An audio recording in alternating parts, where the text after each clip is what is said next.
Hello everyone, and welcome to the solo leveling review series continuing. So we are on chapter 134 today.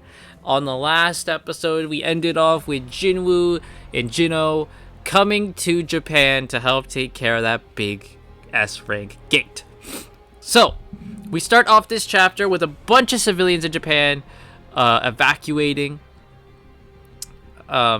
And as they are evacuating, they are attacked by the giants, but Jinwoo shows up, and he, along with his shadow army, take out the giants and allow the people time to, evacuate and escape and get out of here. While Jinwoo is fighting all these giants, we move to the Scavenger Guild's, building in America.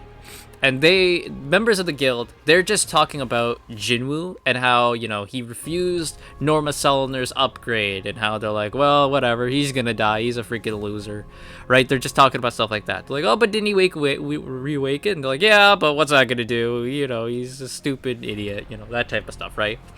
They don't think he's all up to much, and they start debating on, how he will die, right? Because they know he's gone to Japan to help, and they think he's gonna die, so they start betting on him. They're like, I bet my yacht he dies in a day, and one guy's like, I bet my house he'll die in 2 days.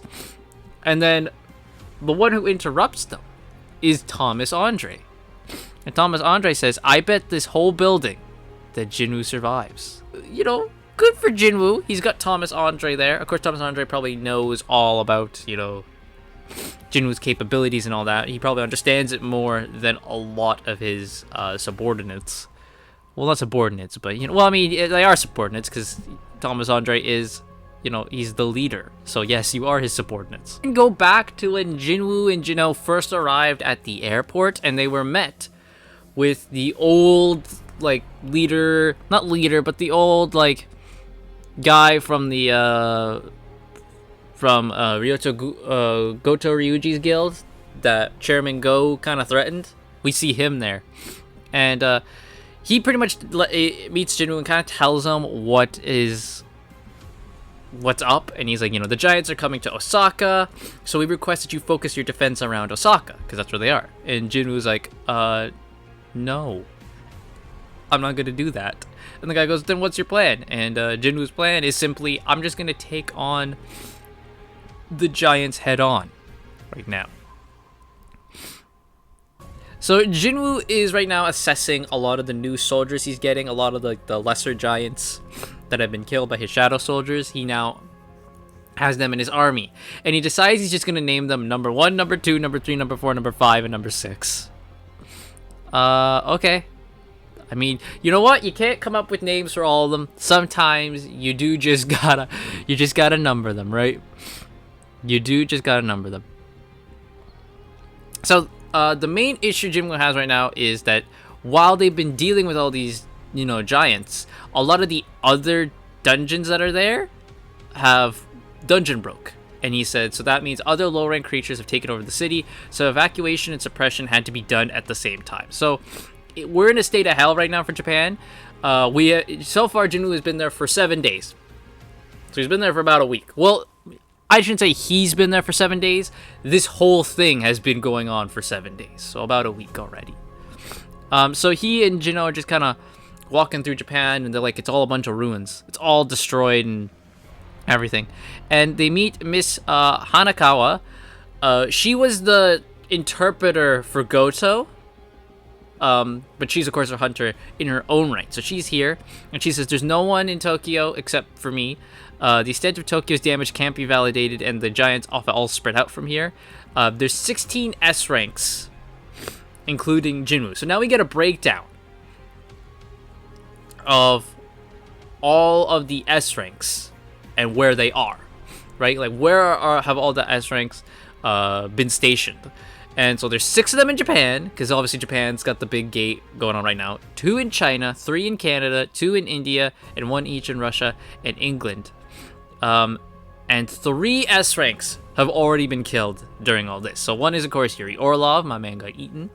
Then was Hana Kogui, is that how you pronounce the name? Hana Kogui from Japan, and Lucas Hoyle from Canada. They have all died. So 3 S ranks have died from this. And Jinwoo even muses. Everyone's talking about these 3 S rank things. That's how many more hunters have died that are A rank and lower. Like, they don't talk about them. They only talk about the S rank deaths because they're the big, powerful celebrities, right? But how many of the lesser hunters have died and no one talks about it? So she then tells him that there are 31 giants, and one of them is crossing the ocean to China. She says, though, but thanks to you, most of the giants are already gone.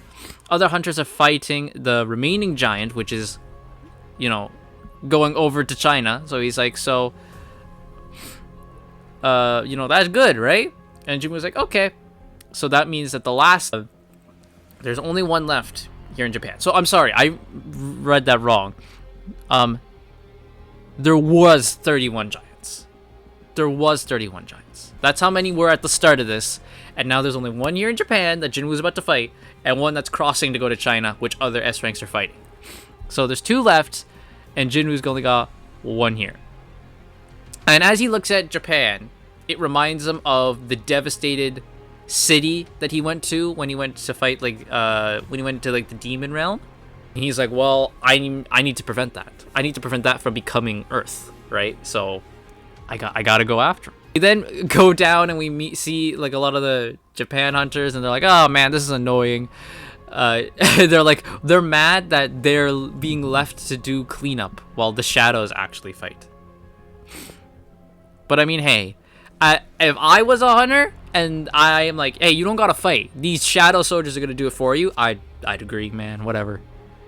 You take the risks. So Jinwoo tells Miss Hanakawa and Jinho go get into a safe distance because the fight is about to begin. And we end this chapter with Jinwoo saying arise, and a dead giant arises and lifts up the bridge he's on. It's really cool. And then we charge into battle against the giant. And at first, the shadow soldiers are no match for the giant. In one swing, he kills a bunch of soldiers. So the giant is way more powerful. And because of that, you see Baru's ready. He sees the big swing and he's ready to go and into the fight. And Jinwoo holds him up and goes, no, not yet. And that's a really cool picture too, because it shows Jinwoo, right? And then he's got Igris and Baru beside him, showing that they're his 2 top dogs. Right? They're his right-hand men. I like that. That's real cool. But eventually, he starts seeing a lot of the devastation going on with his giant just taking out all his soldiers. So Jinwoo does concede. All right, we got to go out now. And when he goes out, he gets Kaizel to lift him up, and he, along with Baru and Igris, go out and they attack the giant with much more favorable results. They actually do damage to the giant. The way they kill the giant is super cool. So Baru flies through the giant's eye. I kid you not. He flies through the giant's eye, so he's inside the giant, and Baru begins slashing him on the inside, and Jinwoo slashes the giant on the outside. That's how they kill the giant. That is insanely cool. Seriously, that's an amazing way to kill the giant. And that's how it ends. And that's how we're going to end this episode of the Solo Leveling Review thing. That is chapters 134, 135, and 136 done. So the Japan Giant Crisis has ended now. And now we look forward to the aftermath and what comes next. So overall, fun chapters. It's mainly just action of Jinwoo and the Shadow Soldiers fighting a bunch of giants. But I still think it's fun to see, Solo Leveling's a lot about action. So when this eventually does get animated, it's going to be a lot of fun, right? So that's going to do it for me. We've also had a lot of long episodes too, so it's nice to have a short one as well. Kind of breaks it up a bit. So thank you all so much for listening, and I will see you guys next time.